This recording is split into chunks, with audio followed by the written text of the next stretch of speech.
तर नमस्कार मंडळी, स्वागत तुमच्या आजच्या व्लॉगमध्ये। दोस्तों कसे तुम्ही सर्व ठीक असाल, मस्त असाल दोस्तों। तर आज तारीख आहे 15 ऑगस्ट 2025।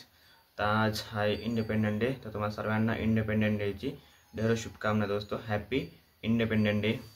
तर मंडळी सकाळी सकाळीच मग काकाच्या पुरी की आणि मोहल्ल्यातले जे बारीक बारीक पोरं होते ते गेले शाळेमध्ये सकाळी 7:30 वाजता। तर आता काही गावाच्या शाळेमध्ये गेले आहे मासांचे मित्र। तर रॅली निघाल टाइम आहे। रॅली आता बाबासाहेब आंबेडकरच्या पुतळ्यापाशी। तर आपण डायरेक्ट तिथं जाऊ आता। चला मंडळी, नवी पाहायला चालले।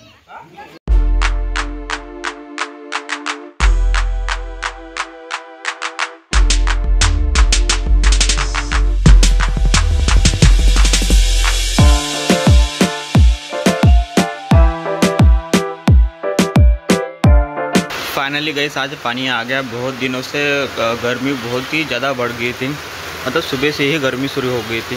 तो आज 12 बजे पानी शुरू हो गया और आज है 15 अगस्त के दिन पानी आ गया।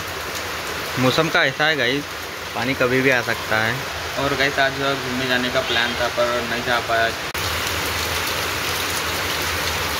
तर मंडळी आजच्या जेवणाचा मेनू आहे मुंगाची भाजी, मोकरी म्हणजे मोकरी नाही, हलकासा रसगुल्ला आणि टेस्टी बनली आहे, पोळी।